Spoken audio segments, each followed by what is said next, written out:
രണ്ട് പ്രൊമോയാണ് ലാലേട്ടന്റെ വന്നേക്കുന്നത്. അതിനകത്ത് കാര്യമായിട്ട് പ്രേക്ഷകർ പറഞ്ഞ കാര്യങ്ങൾ ചോദിക്കുന്നതായിട്ടൊന്നും കാണിച്ചിട്ടില്ല. ഇനി ഇന്നത്തെ എപ്പിസോഡും അമഞ്ഞു പോകുമോ? പ്രതീക്ഷയ്ക്കൊത്ത് ഉയരത്തില്ലേ?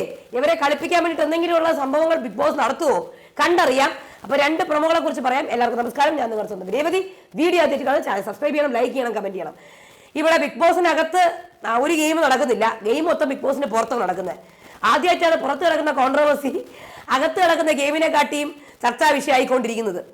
അപ്പോൾ എന്തായിരുന്നാലും പുറത്ത് നടക്കുന്നത് നടന്നുകൊണ്ടിരിക്കട്ടെ. അകത്ത് കിടക്കുന്ന കാര്യങ്ങളെ കുറിച്ചാണെങ്കിൽ ഒരു ലാലേട്ടൻ രണ്ട് പ്രൊമോ വന്നേക്കുന്നത്. നമ്മൾ ഒരുപാട് കാര്യങ്ങൾ പ്രേക്ഷകര് നമ്മൾ ചോദിക്കണമെന്ന് പറഞ്ഞിട്ടുണ്ടായിരുന്നു. പക്ഷെ അതൊക്കെ ചോദിക്കുകയോ ഇല്ലെന്ന് കണ്ടറിയാം. പ്രൊമോയ്ക്കകത്ത് എന്തായാലും ഒന്നുമില്ല. ആദ്യത്തെ പ്രൊമോ എന്ന് പറഞ്ഞാൽ ഫാമിലി വീക്കിന്റെ പ്രൊമോയാണ്. അതിനകത്ത് ലാലേട്ടൻ ഫാമിലി വീക്കിനെ കുറിച്ച് ചോദിക്കുകയാണ്. അർജുൻ എങ്ങനെയുണ്ടായിരുന്നു, എല്ലാവർക്കും സന്തോഷമായില്ലേ എന്ന് ചോദിക്കുമ്പോൾ അർജുൻ പറയുന്നുണ്ട് റീചാർജ് കിട്ടി എന്ന് പറയുന്നു. സിജോ പറയുന്നു അകൽച്ച മാറിയത് ഈ പ്ലാറ്റ്ഫോമിലാണ്. ജാസ്മിൻ പറയുന്നു എൻ്റെ മക്കൾ ജയിച്ചു വരുമെന്നുള്ള ധൈര്യമാണ് എനിക്ക് കിട്ടിയത്. അൻസിബ പറയുന്നു മക്കളെ പെട്ടിയൊന്നും എടുത്തുകൊണ്ട് പൊക്കളയരുതേ എന്ന് പറഞ്ഞു എന്ന് പറയുന്നുണ്ട്. അൻസിബയ്ക്ക് മിക്കവാറും ഈ സമയത്ത് എനിക്കൊന്ന് ലാലേട്ടൻ്റെ അടുത്ത് അപ്രീസിയേഷൻ കിട്ടാൻ ചാൻസ് ഉണ്ട്. അതുപോലെ നോറ എന്തിനാ എന്നോട് കരയുന്നതെന്ന് ചോദിച്ചു. അപ്പം ലാലേട്ടനും ചോദിക്കുന്നുണ്ട് അതാണ് നമുക്ക് ചോദിക്കാനുള്ളത്, എന്തിനാ കരയുന്നത്. പിന്നെ അഭിഷേകം എടുത്ത് പല അമ്മമാരും വന്ന് എനിക്ക് വാരി തന്നു, ഒരുപാട് സ്നേഹം തന്നു, ഒരുപാട് സന്തോഷമായി എന്ന് പറയുന്നു. അതുപോലെ സായി പറയുന്ന ഒരു റോളർ കോസ്റ്റർ പോലെയാണ് എനിക്കുണ്ടായതെന്നൊക്കെ പറയുന്നുണ്ട്. നന്ദന പറയാണ് കണ്ണുള്ളപ്പോഴേ കണ്ണിൻ്റെ വില അറിയുള്ളൂ, അതുകൊണ്ട് അച്ഛന്മാരെ ഒരിക്കലും എല്ലാവരെയും സ്നേഹിക്കണം എന്നൊക്കെ പറയുന്നു. ഇതൊക്കെ അവരുടെ ഇതിലൊക്കെ അവർ ഭയങ്കര പെർഫെക്റ്റ് ആയിട്ട് പറയുന്നുണ്ട്. പക്ഷെ പുറത്ത് അതിനൊരു ഇമ്പാക്റ്റ് ഉണ്ടാക്കാൻ ഒന്നും സാധിക്കുന്നില്ല. കാര്യം ഇതൊന്നും അല്ല പ്രേക്ഷകർക്ക് ഇവിടെ വേണ്ടതിരുന്നത്.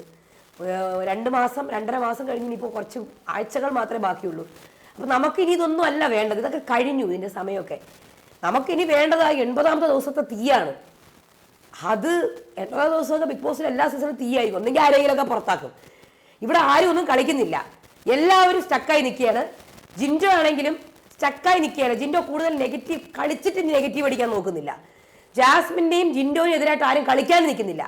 ഇവർക്ക് ആർക്കും ഈ വൈൽഡ് കാർഡ് കയറിയ വൈൽഡ് കാർഡ്, എനിക്ക് സിജോനെയും എനിക്കൊരു വൈൽഡ് കാർഡ് പോലെ തന്നെ ഫീൽ ചെയ്യുന്നു. സിജോ, സായി, അഭിഷേക്, നന്ദന ഇവരൊക്കെ പുറത്തുള്ള കാര്യങ്ങൾ അറിഞ്ഞിട്ട് കയറിയ ആൾക്കാരാണ്.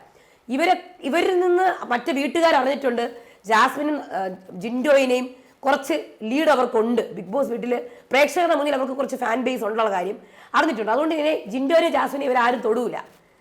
ജിൻഡോ ആണെങ്കിൽ കയറി ഇടപെടുന്നില്ല, ജാസ്മിനും കയറി ഇടപെടുന്നില്ല. എല്ലാവരും കംഫർട്ട് സോണിൽ നിൽക്കുക.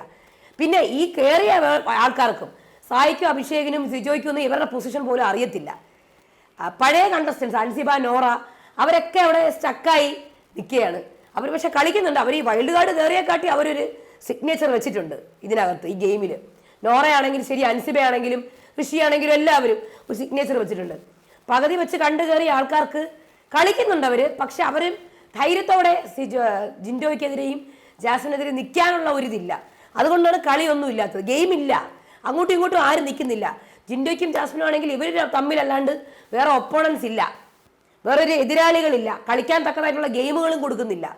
ഫോൺ ബൂത്ത് ടാസ്കോ അങ്ങനത്തെ ഒന്നും, കോട്ട് ടാസ്കോ ഒന്നും കൊടുക്കുന്നില്ല. അതുകൊണ്ട് തന്നെ ഗെയിം തീർന്നു. ഇനി ഉള്ളത് മണി ബാഗും ഉണ്ട്. പിന്നെ കൂടിപ്പോയ ഒരു ഫാമിലി റൗണ്ട് കഴിഞ്ഞു. ഇനി എന്താവുമെന്ന് കണ്ടറിയാം. അപ്പോൾ അതിന് വേണ്ടിയിട്ട് എല്ലാവരും കാത്തിരിക്കുകയാണ്. അത്രേ ഉള്ളൂ. എല്ലാവരും നിർത്തി വെച്ചിരിക്കുന്ന പോലെയുണ്ട് ഗെയിം. എല്ലാവരും നിർത്തിയിരിക്കുന്ന പോലെയാണ് ഉള്ളത്.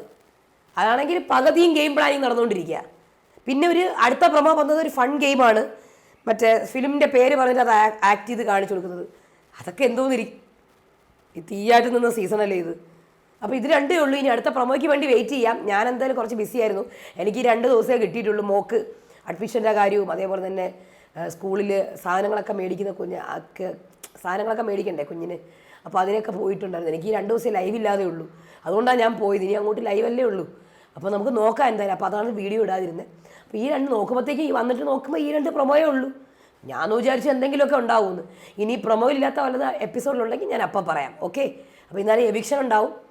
അതിനുവേണ്ടി കാത്തിരിക്കാം. അടുത്ത വീഡിയോ ആയിട്ട് വരാം. അതുവരേക്കും ബൈ.